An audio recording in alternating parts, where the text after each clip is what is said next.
Alors, nous avons vu dans le dernier cours la gestion des branches. Maintenant, on va voir comment travailler avec les dépôts distants. Les dépôts distants, ils peuvent être sur Internet, soit par exemple sur GitHub, GitLab,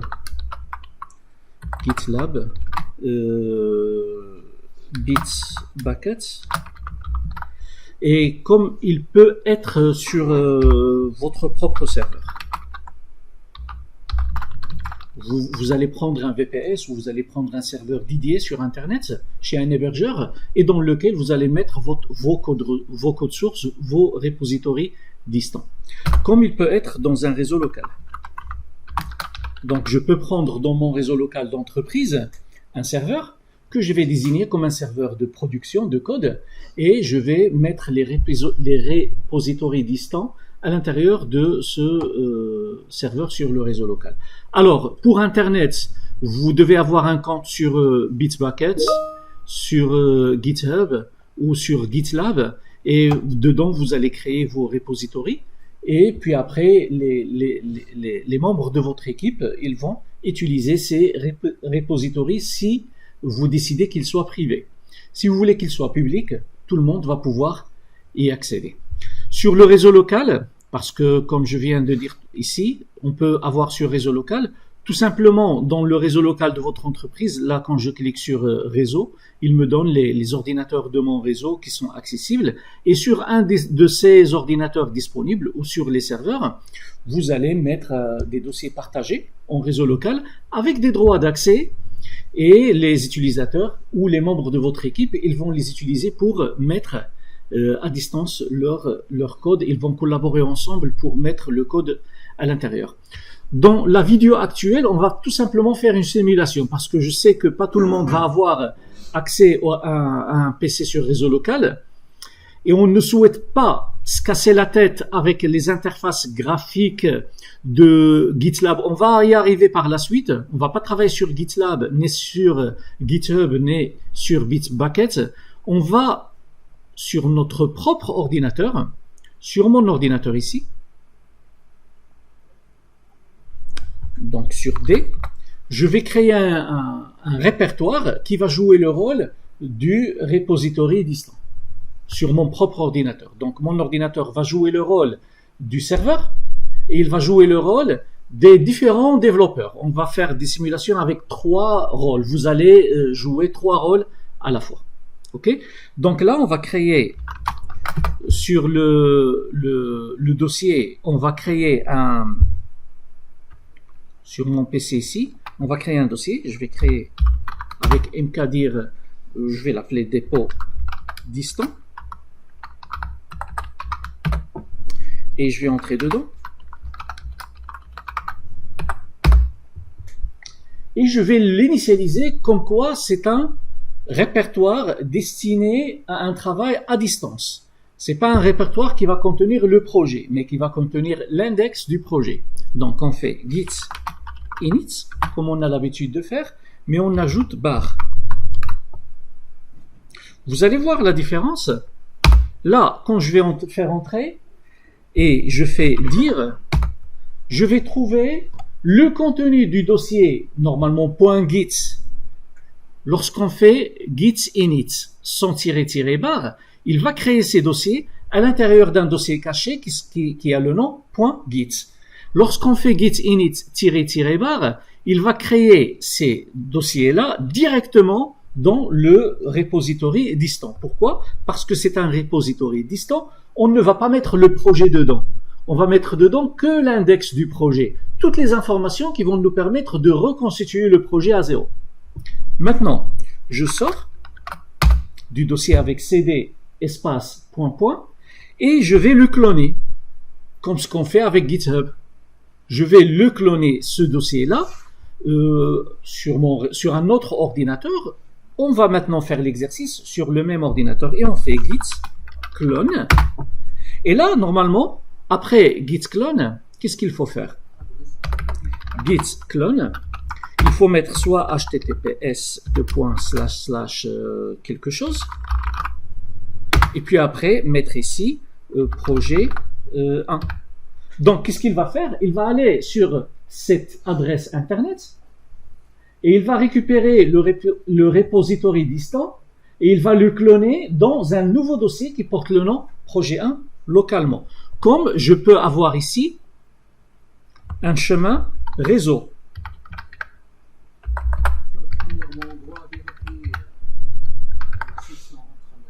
Il faut bien sûr avoir l'autorisation. Il faut bien sûr avoir l'autorisation. Donc là, ici, 1.100, dossier partagé, projet 1. Donc là, qu'est-ce qu'il va faire? Il va aller sur ce serveur-là, qui a cette adresse IP, et il va chercher ce dossier partagé, qui est normalement un repository, et il va le cloner dans projet 1. Mais nous, dans notre cas, le projet, il est là. Donc, on va faire tout simplement dépôt distant à l'intérieur de le dossier local. Ok? Donc ici, normalement, il faut remplacer ça par l'adresse de votre réseau, de votre repository. Si je prends par exemple ce repository-là, on va trouver son chemin. On va trouver son chemin ici. Si je veux le cloner avec SSH, on va travailler avec ça. Si je veux le cloner avec HTTPS, on va utiliser cette adresse. Normalement, vous la copiez et c'est cette adresse que vous allez mettre ici. Donc, git clone, https, gitlab.com, ainsi de suite, et vous allez la mettre dans un réseau, dans un dossier local qui s'appelle projet 1. Mais nous, comme je viens de vous dire, on ne va pas travailler comme ça. On va faire tout simplement une simulation en local. Et là, on va faire git clone d:/depot distant dans le dépôt local. Donc là, il va me créer ce dossier-là qui n'existe pas encore et dans lequel il va cloner ce dossier-là. Voilà. Maintenant, si je vais entrer dans le dépôt local 1 qui vient d'être créé, on va faire dire et on va trouver comme quoi il ne contient rien. Mais si je fais ls-a, ls, ça ne fonctionne pas toujours parce que j'ai installé les composants qui me permettent d'exécuter les commandes Linux. Il va me dire comme quoi il y a un dossier caché qui s'appelle .git ici. Voilà, donc on a cloné notre dossier distant à l'intérieur d'un dossier local et on va pouvoir travailler avec. Je vais l'ouvrir sur mon éditeur préféré. Vous travaillez avec celui que vous utilisez d'habitude. Moi, je travaille avec Visual Studio Code. Et je vais pouvoir créer mes fichiers index.html, ajouter à l'intérieur de ces fichiers mon code. Et ici, je peux ajouter tout le code que je souhaite.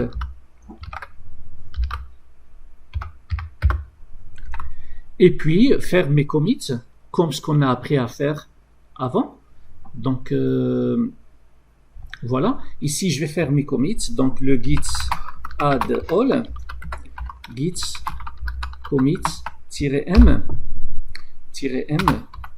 fichier index. Et voilà, localement, il y a toutes les modifications. Mais sur le dépôt distant, il n'est pas encore au courant de tout ce qui a été modifié ici. D'accord? Maintenant, pour vérifier, est-ce que je suis en relation avec mon dossier distant? On fait git remote-v. Git remote-v. Le v, c'est le verbose. Ça veut dire donne-moi les informations du repository distant.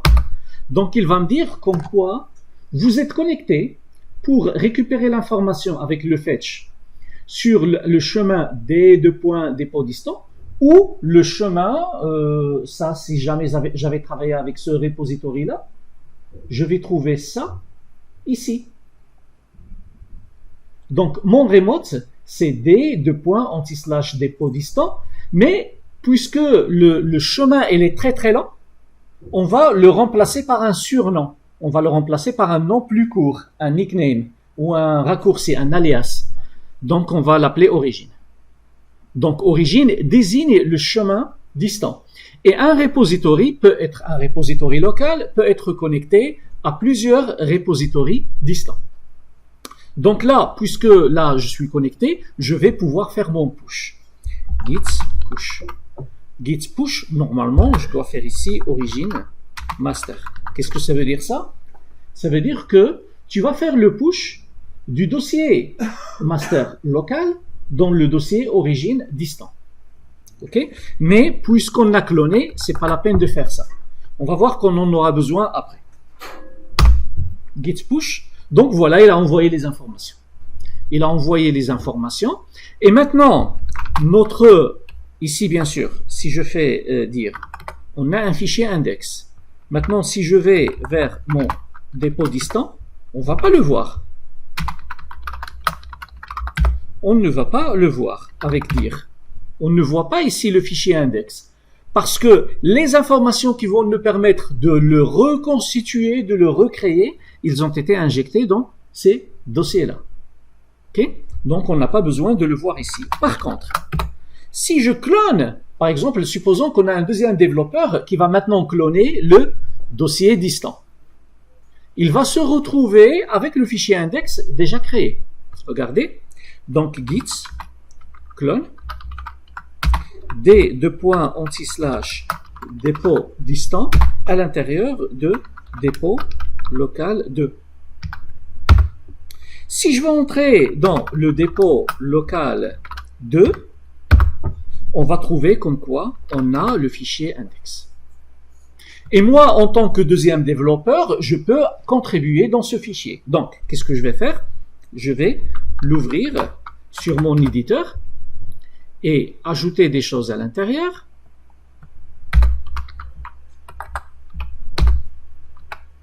Faire le commit.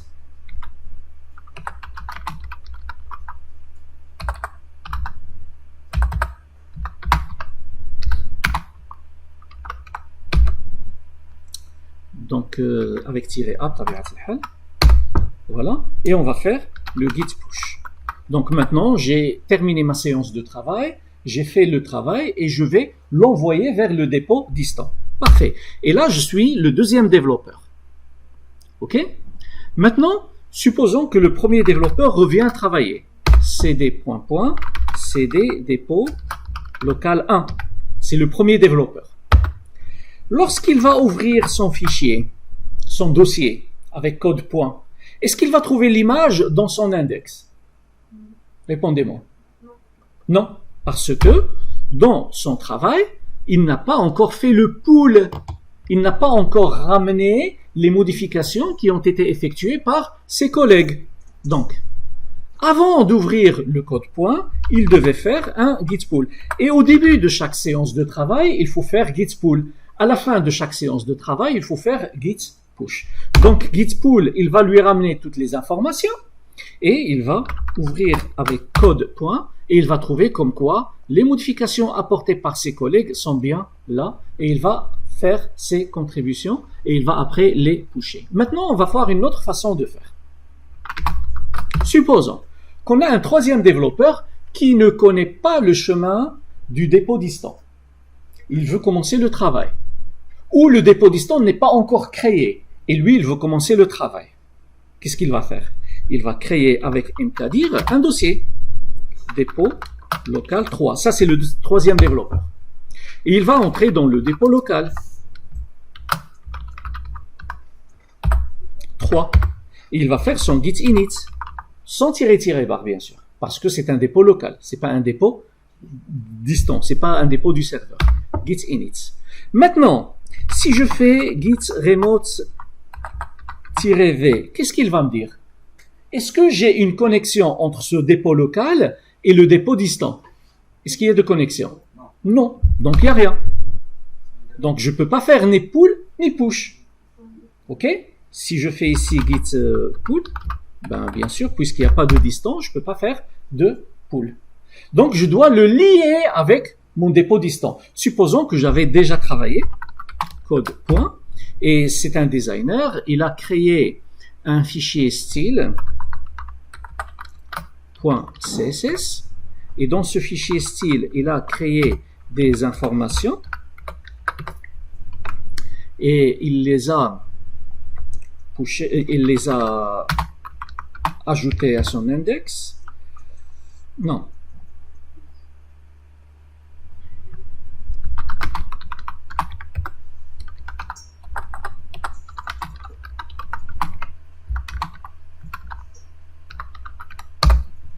C'est bien? Donc là, il a terminé son travail. Le git statut. Donc tout est bon. Et il veut l'envoyer au serveur. Mais bien sûr, il n'a pas de remote.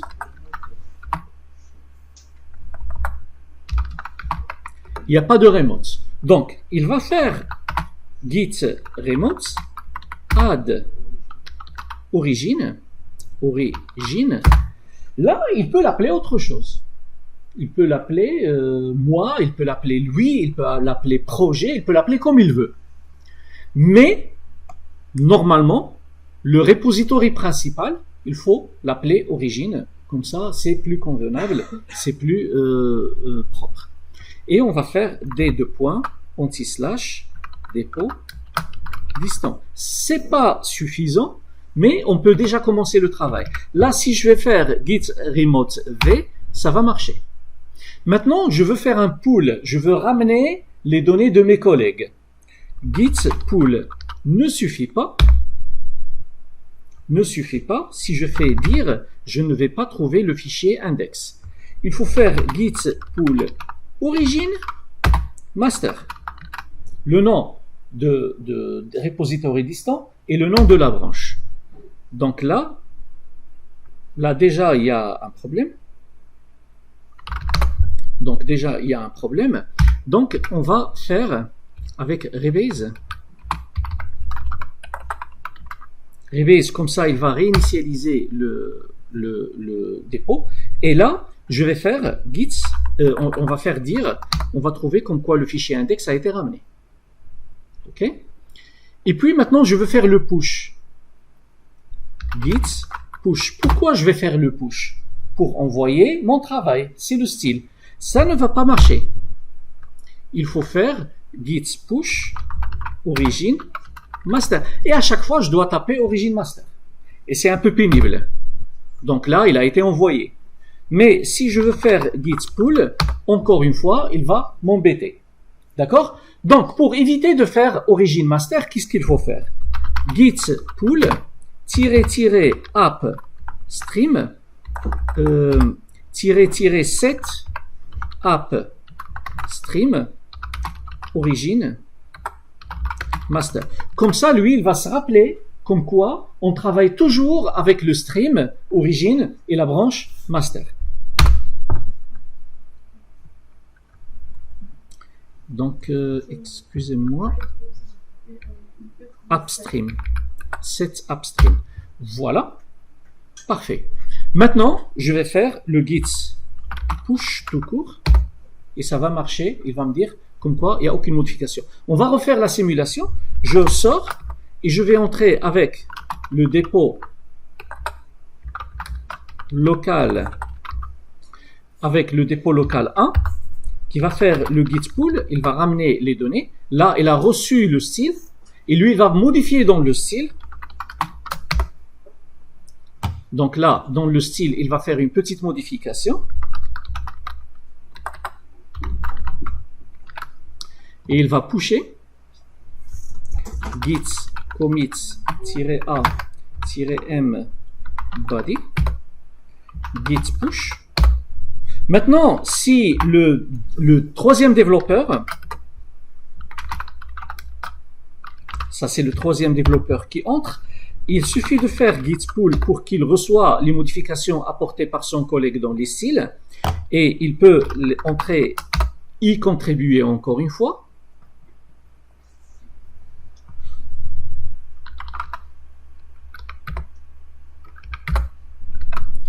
Faire ses commits.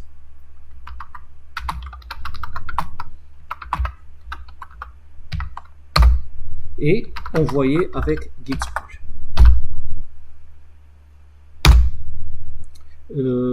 Git push. Envoyer avec git push. Et on n'a pas besoin de faire origine master parce qu'on a déjà fait le set upstream. Set upstream, ça veut dire il se rappelle de chemin et de la branche avec laquelle. Si je veux travailler avec une branche différente, je vais faire origine, gestion, produit par exemple. Si jamais on a une branche qui s'appelle gestion produit, je vais faire le upstream sur cette... Voilà, on a vu. Si jamais vous faites Gitspool et vous rencontrez de problèmes, faites --revise. Et ça arrive lorsque vous avez modifié un fichier et votre collègue l'a modifié, il a trouvé des conflits et vous faites revise, comme ça il va faire le untracking et vous le rappelez. Tout ça, vous l'avez dans le cours. Donc maintenant, vous allez sur le cours et vous allez voir les repositories, les diapositives de 56 jusqu'à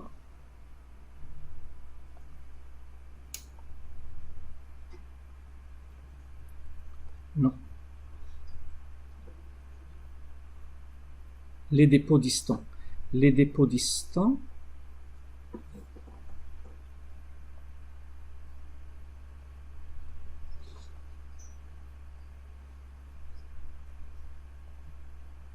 c'est de 48 jusqu'à 56. Vous travaillez de 48 jusqu'à 56. OK? Allez, merci.